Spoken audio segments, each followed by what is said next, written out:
We intentionally do this sort of interlude there just to help you bring that prayerful energy all the way down into every part of your being and let that just resonate within you. So today we are wrapping up our series, You Can't Sleep Through Your Awakening, based on the book by the Reverend Dr. Jane Simmons. And it asks us first to understand that the human ego, what Dr. Joe Dispenza calls the mind of the body, by default runs on unconscious programming. And much of that programming was created in our very young years of life, long before we had the perspective and the wisdom that hopefully we've gained as we've moved through adulthood. Many of those programs are necessary for doing habitual things, like our motor functions and the everyday tasks that we do. But the challenge is that we go unconscious in other experiences of life and how we react to them. We stay asleep in many respects to the activities and the things that are going on in our life. And that's the part that we're seeking to wake up, to stay conscious of, to respond to from our authentic self, what we in Unity often call the indwelling Christ, that divine nature that is a part, and in fact is the eternal part of who we are. So we've been looking during this series at practices that we can use to both enhance and bring into greater awareness our authentic face and allow us to face whatever is showing up in our world in an awakened state. FACE is Jane's acronym for forgiveness, appreciation, compassion, and embodiment. Forgiveness has sometimes been described as giving understanding for. So it's beginning to look at what those events are and to understand. That's where part of that shadow work comes in, because we can understand, the reason that this is affecting me the way it is, that I'm reacting to it, is because of some of these old unconscious beliefs, limited beliefs and programming that I've been carrying around for quite some time. And when we can begin to get our own sense of understanding, we can then extend that and understand that other people's behaviors are not against us, but they reflect their own unconscious beliefs. They are, as we've been exploring, holding up a mirror. And when we react to them, they can be the gift to us to show us those parts of us that we have disowned, that we have said no. They're still present, we just have not been conscious or willing to be conscious of them. And in that process, we can begin to let go of our judgments, both of ourselves and others, and ultimately start to heal those wounds that caused those limiting beliefs so long ago. The feeling of appreciation and gratitude can move us from the sympathetic, high-stress nervous system that many of us operate in that unconscious way to the parasympathetic system that boosts healing of our immune system and produces, it is our own factory when we can get there, dopamine and serotonin, those feel-good hormones in our body. It can then allow us to shift our perspective to one that ultimately everything is happening for my good.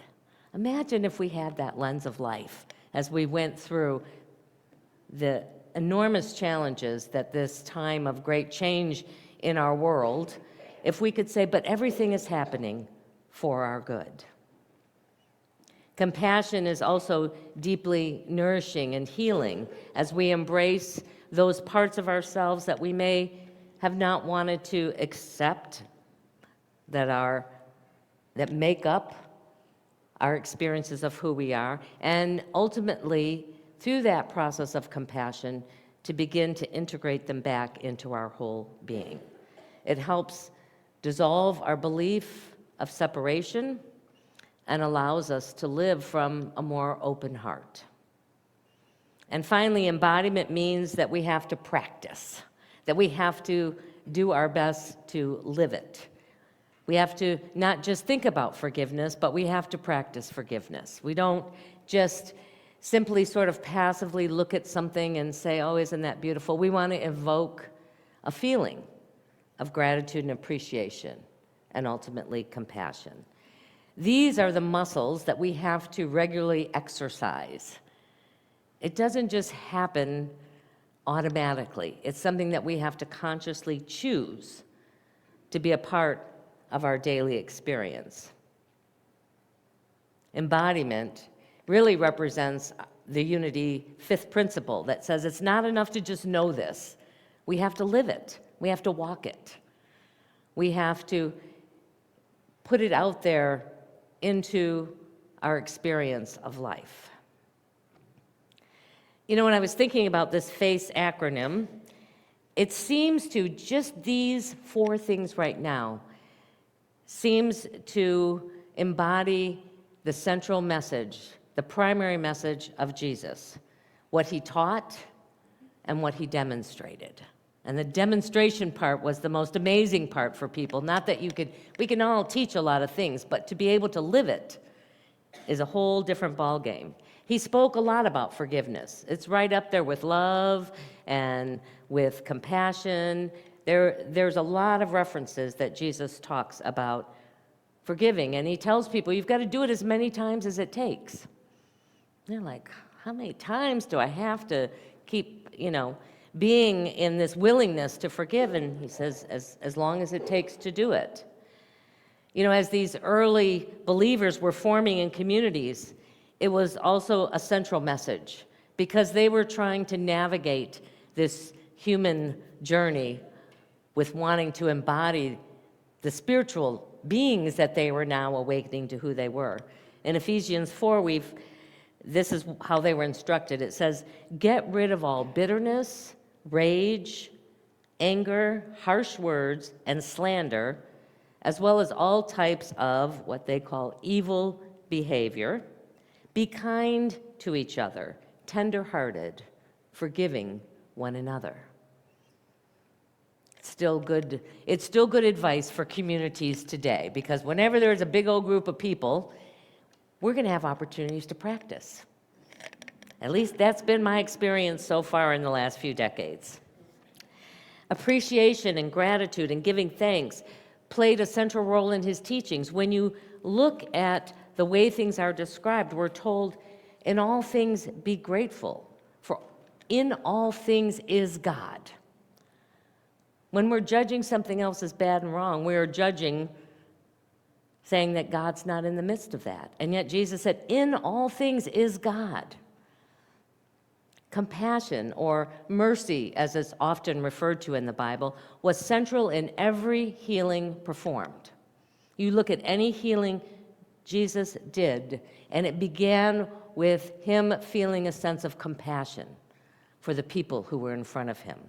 In Matthew, we're told that moved with compassion, Jesus touched their eyes, and immediately they regained their sight and followed him. And another reference, as he went ashore, he saw a great crowd and had compassion for them, for they were like sheep without a shepherd, for they just didn't know. He could look at whatever somebody was doing, no matter how wrong society had judged it, and said, they just don't know yet, so I can have compassion for them. And then this idea of embodiment was the very demonstration that Jesus showed us how to do. And he tells us, he told the people that were around him, who had made it all about him. It's only through this man that these things can be accomplished. He said, all these things you can do, and even greater things can you do. Once we believe it's true, it becomes our truth. So as we move into our meditation today, I'm going to invite you to just take a component of this, whatever component is rising up in you right now that needs your inner attention, whether it's forgiveness or compassion or gratitude or seeking to understand how you can better embody this, asking for that internal wisdom. So I just invite you as we move into that space that you just see if you can't make yourself comfortable right where you are. And just take a few moments to focus on your breath as it moves in and out of your physical body. That very breath that contains the fullness of God in each air molecule moving in and out of your being. And as you breathe, to know that that energy of God, the essence of God, which is divine love, is as close and as constant as your very breath.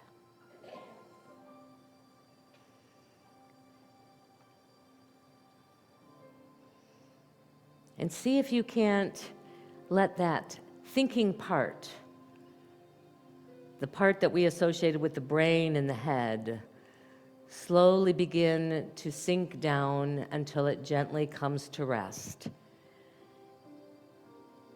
in your heart space. So that the heart is the guide to your thoughts, and the heart is the connection, is the bridge to your divine self. The very seat of wisdom within you comes when we can be one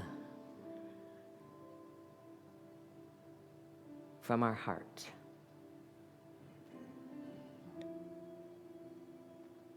Almost imagine now that you're breathing in and out of your heart, that God and that energy of God and love is moving in and out of your heart space, circulating.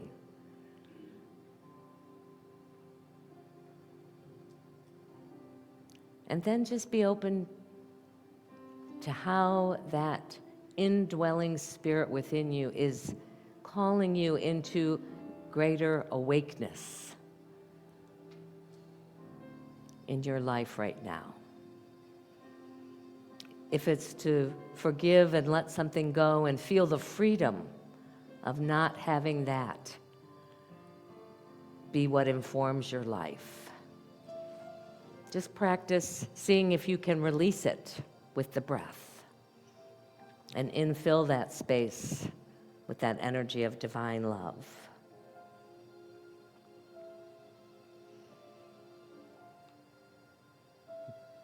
Perhaps it's to move into a greater sense of appreciation.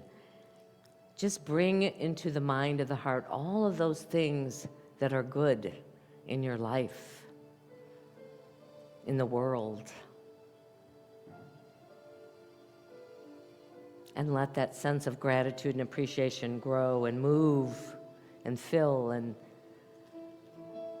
extend beyond just the body.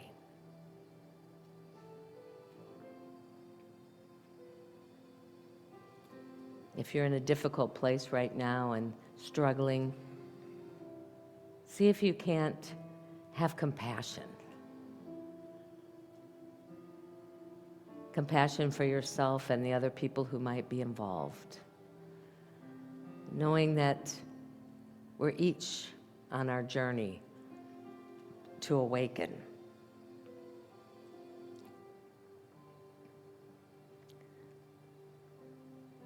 Or perhaps you're seeking to know how to step into any one of these arenas in a greater way. This is the place where you can pose that question and simply listen for the guidance of your heart.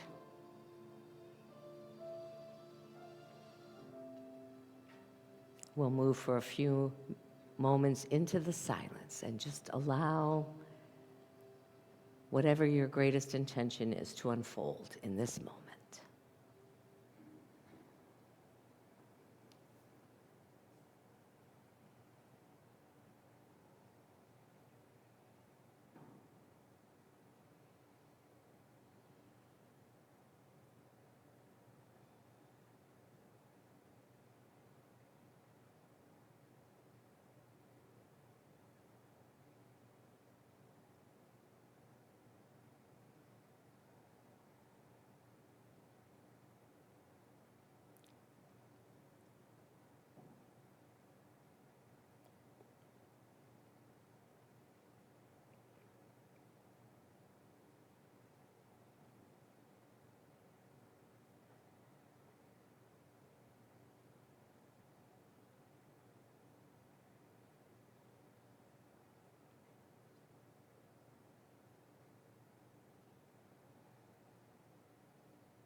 And as you begin to bring your attention back to this time and space, aware of your body, aware of your breath once again,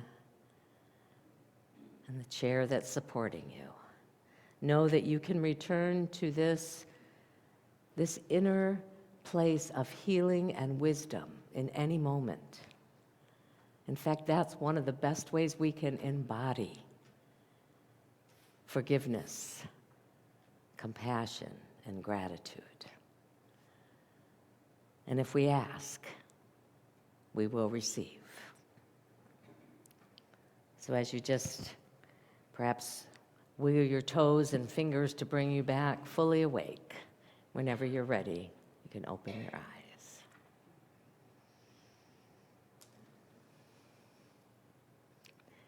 You know, one of the parts of this journey of waking up that we've been exploring is our own unmet needs.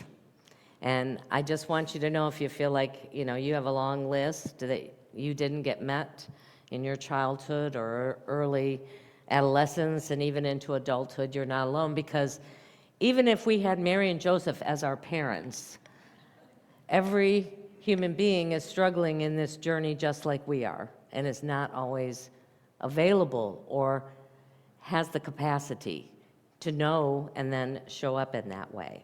Whether it's a need for acceptance or unconditional love or respect or belonging or feeling safe, one of the surefire ways that we can generate it within ourselves is to give it away. Because in order to be able to give it away, we have to generate it within our own beings.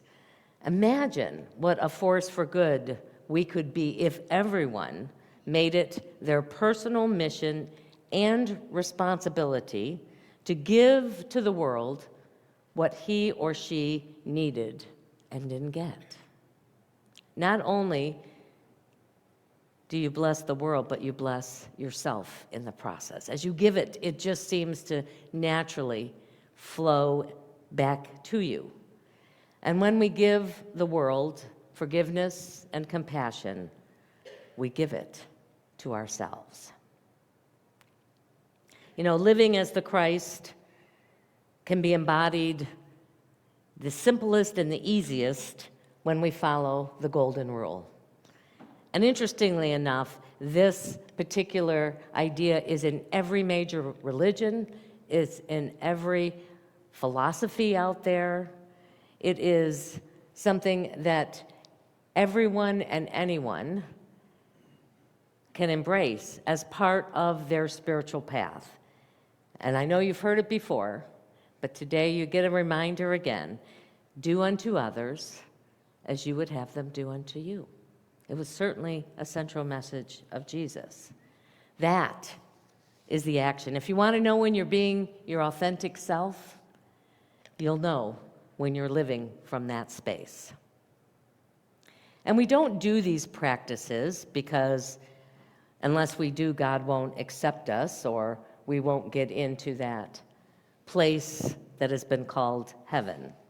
We practice forgiveness, appreciation, and compassion to wake us up to who we truly are, and for the freedom that they offer us, to be truly alive in the land of the living, and ultimately to experience, as Jesus said was possible, heaven right here on earth, right now.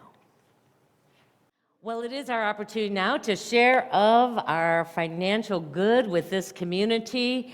In just a few minutes, the ushers are going to invite you to come up row by row. We want you to feel. Again, it's not so much about thinking, it's about feeling, being in that flow of giving and receiving. And you can share your gift in the large basket and then receive an affirmation to support you this week. A little message from God for you to use as it shows up in your life.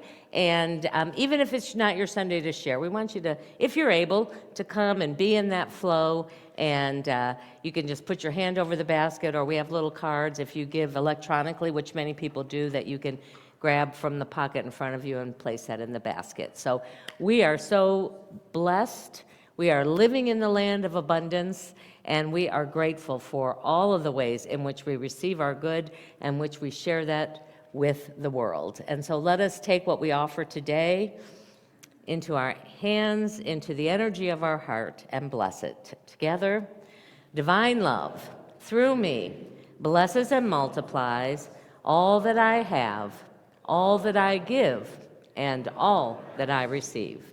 Thank you, Father, Mother God.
And so as we go into this day, into this week, showing our authentic face, we go, knowing our prayer for protection. We'll do it as call and response. The light of God surrounds us. I am the light of God. The love of God enfolds us. I am the love of God. The power of God protects us. I am the power of God. The presence of God watches over us. I am the presence of God. Together, wherever we are, God is, and all is well.